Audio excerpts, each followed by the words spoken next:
আশা করি আপনারা সবাই সুস্থ আছেন এবং ভালো আছেন। আমি সমরেশ সরকার আপনাদের সবাইকে আমার এডুকেশনাল চ্যানেল থেকে স্বাগত জানাই।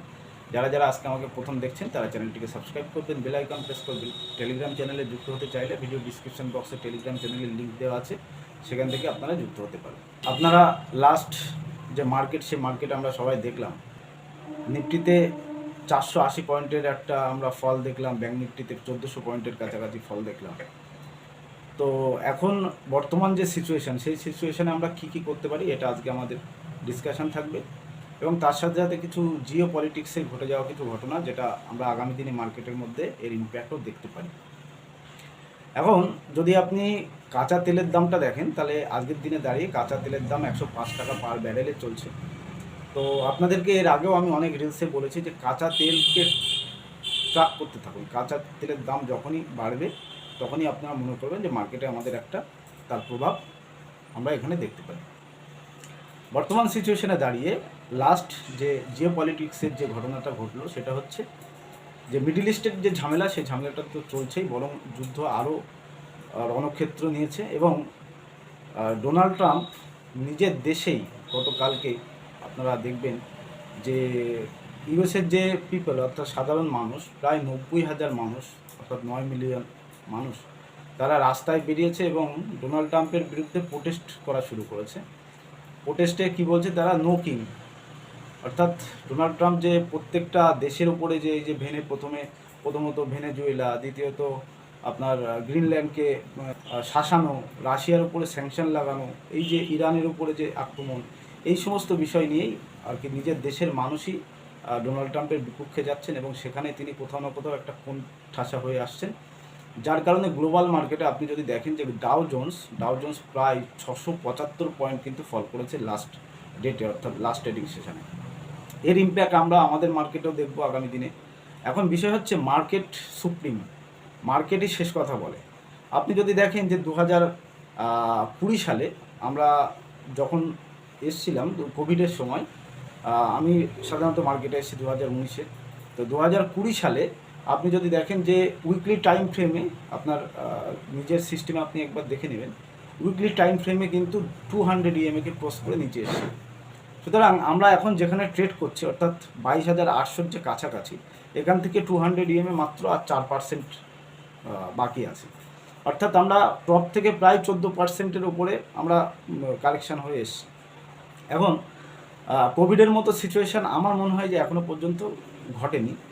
সুতরাং আমি কোথাও না কোথাও ভাবছি, যেটা আমার নিজের অভিজ্ঞতা থেকে আমি ভাবছি যে 200 ইএমএ, অর্থাৎ 21,900 যে আমরা যে লো আমরা লাস্ট দেখেছিলাম অর্থাৎ ইলেকশানের সময়, সেই 21,900-র কাছাকাছি 200 ইএমএ, এবং সেখান থেকে আমরা একটা বাউন্স স্লাইড উপরের দিকে দেখতে পারি। বর্তমান পরিস্থিতিতে যদি আপনি দেখেন, আগামীকাল অর্থাৎ 30 তারিখে আপনি আমাদের যে মান্থলি এক্সপায়ারিতে আপনি শুধু অপশান চেনটা একবার বের করে দেখবেন। আমরা নিফটিতে ক্লোজিং হয়েছে কিন্তু 22,800-তে। আপনি নিফটির 22,800 পুট আর 22,800 কল যদি একবার দেখেন, তাহলে দেখবেন যে প্রায় 208 টাকা, 22,800 পুট 208 টাকা 60 পয়সা চলছে, যতটুকু আমার মনে আছে। আর 22,800 কল 208 টাকা 10 পয়সা লাস্ট আমরা বন্ধ হয়েছে, অর্থাৎ লাস্ট যে বিট, সেই বিট হয়েছে। এখন অ্যাট দ্য মানিতে আপনি যদি দেখেন যে এত টাকা যে প্রিমিয়াম, অর্থাৎ আগামীকালকে এর এক্সপায়ারি। সুতরাং ইমপ্লয়েড ভলিটিলিটি, যেটা আমরা অপশান চেনে দেখি, আছে অপশান চেনে অ্যানালাইজড, ইমপ্লয়েড ভলিটিলিটি কিন্তু খুবই বেড়ে আছে। অর্থাৎ আপনি যদি যেটা আপনি দেখেন যে ইন্ডিয়া ভিক্স কিন্তু অনেকটা রাইজ করে গেছে। এখন অ্যাজ এ অপশান বায়ারের ক্ষেত্রে আপনি যদি অপশান বাইং করেন, তাহলে দেখবেন যে আপনি 23,100 সম্ভবত 23,100 কল এখন লাস্ট দাম ছিল 96 টাকা। পুটটাও ওরকম, আপনি যদি ওরকম 500 পয়েন্ট উপরে চলে যান, তাও দেখবেন যে প্রায় 100 টাকার কাছাকাছি। অ্যাজ এ অপশান বায়ার আপনি ইন্টারডেতে আগামীকাল যদি আপনার জাজমেন্ট সঠিক না থাকে, তাহলে কিন্তু আপনি ফেসে যেতে পারেন। আমি একটা ফেসবুকে আপনাদের মধ্যে রিলস শেয়ার করেছিলাম এটা দেখেই, যে অ্যাজ এ অপশান বায়ারের জন্য কিন্তু আগামীকাল যে এক্সপায়ারি, মনে করছেন যে বিশাল হিরো করবো, বিশাল কিছু করে ফেলবো, সেরকম কিছু করার কিন্তু কোনো পরিস্থিতি আপাতত দৃষ্টিতে আমি দেখছি। আমি বিশেষত কী করতে চাইছি, আগামীকালকের জন্য কোনো একটা স্টক আইডেন্টিফাই করব এবং সেখানেই আমি ক্যাশে ট্রেড করার চেষ্টা করব। যদিও স্টকেরও কালকে মান্থলি এক্সপায়ারি, অপশানটাকে আমি কালকে অ্যাভয়েড করতে চাইছি। এই যে প্রপার যে জিও পলিটিক্সের যে ঘটনাটা ঘটছে, কোথাও না কোথাও দেখবেন যে এই যে ডোনাল্ড ট্রাম্পের বিরুদ্ধে যে রাস্তায় মানুষ নামছে, প্রোটেস্ট করছে, আপনি আপনার যে বাইরের যে আমরা যে মার্কেট, যেটা আমরা ডাউ জোন্স যদি আমরা দেখি গ্লোবাল মার্কেট, সেই গ্লোবাল মার্কেটের মধ্যে কিন্তু এর ইম্প্যাক্ট দেখা দেবে। সুতরাং গ্লোবাল মার্কেটে ইম্প্যাক্ট দেখা দিলে আমাদের মার্কেটেও এর ইম্প্যাক্ট এখনও দেখা দেওয়ার চান্স আছে। আমরা দ্বিতীয়ত যে বিষয়টা আপনাদের সামনে আমি রাখতে চলেছি সেটা হচ্ছে এই মুহূর্তে কি স্টক বাই করা যায় কি না।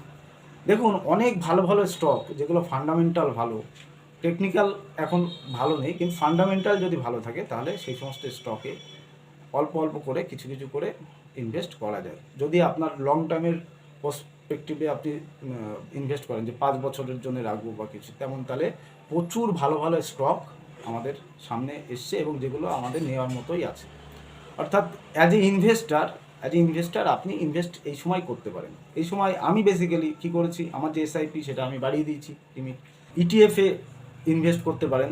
অ্যাজ এ ইনভেস্টার হিসাবে আপনার কোনো টেনশন করা লাগবে না। ট্রেডার হিসাবে আমি আপনাদেরকে যেমন বললাম যে ইমপ্লয়েড ভলাটিলিটির এফেক্ট আমরা ট্রেডার হিসাবে দেখতে পারি।